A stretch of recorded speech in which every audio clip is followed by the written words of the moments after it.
That is Simo Lagnawi with Sahara. It is 17 minutes past 7 o'clock. The Uplands Cultural and Heritage Centre in Sherbrooke is known for its English cheese served by the staff in period costume. Today, as part of Sherbrooke's Intercultural Week, you can experience another kind of tea tradition. Uplands has invited Dihya, the Amazigh Association of the Eastern Townships, to share their North African tea traditions, food, and music. The Amazigh Association has only been around for about a year, and the members of the group who have settled in the townships have been more than happy to share their culture over that time. Soraya is the vice president of the association, and she's with me on the phone. Hi, Soraya. Welcome to All in a Weekend. Hi, Sonali. Do you have electricity now? No, we do not have. So I'm with candles. And the tea event is still happening today. We know that you're going ahead with it because there are parts of Sherbrooke with electricity. Exactly. It's not in all parts of Sherbrooke. There is some places where there is no electricity, but there is electricity in other places. Yeah, and the event will be always hosted at Uplands at 1 p.m. And many people, so the Amazigh Association, people may not be familiar with that word. We might have heard Berber. Yeah. But the real term is Amazigh. Exactly. People used to use the word Berber, but the real name is Amazigh, which means the free man, l'homme libre. And we do not call ourselves Berber, it's more Occidental term. And we find the majority of the Amazigh population in North Africa. So namely in Algeria, Morocco, Tunisia, and Libya. But we also find them in Egypt, in Canary Islands, Mauritania, Mali, and Niger. And do the Amazigh have their own language?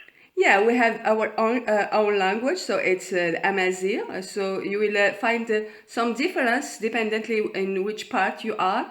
Just to give you an example, because in the association, Dihya Association, most people are from Algeria. But our wish is to have the Amazigh from all parts of the North Africa and regardless the country of origin.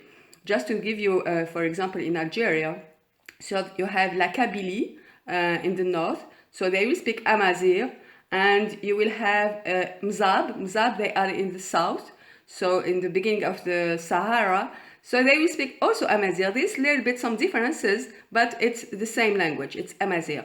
And you will find also Tuareg, les hommes bleus, in the south, in the Sahara, so they speak Amazigh also. There's a little bit some differences with the Amazigh Kabyle Amazigh and Tuareg Amazigh, but it's the same language. And you have another part of Algeria which we call Shawi. So it's different part of Algeria. They maybe speak with different accents and different. There's different words, some different words, but the language is the same. Okay, and it's a cultural group, so this isn't necessarily there's not necessarily one religion within the Amazigh. Within Amazigh in the past, there was Jewish religion. People were before being Muslim. People were Jewish. There were Amazigh which were Jewish and Christian. And after when the Islam came, so people how to say it. They have adopted this religion, yeah. So we have the majority are Muslim. Okay, and so you're going to be sharing the tea culture of the Amazigh today. So what is the tea culture for your particular cultural group? Yeah, let me just tell you, Sonali, about Dihya, about the name Dihya, because we are very proud of this Amazigh queen, and. She used to be a military leader who lived in the 7th century. She is considered as a major icon and historical and identity figure of Amazigh. It's why we have used this name, for our association. Okay. Yeah. And so, how do you do a tea? Not a ceremony, I guess, but How do you have tea in your culture? Yeah. So for us, the tea, the tea is offered as a sign of welcome. So it's an occasion for a moment of conviviality, exchange, laughter, and we do not do any business without tea. You will find it in weddings. You will find it when you invite people, when you receive people, and we serve it with sweets. And for example, among the Amazigh of the Sahara, the Tuareg, I think you know the Tuareg.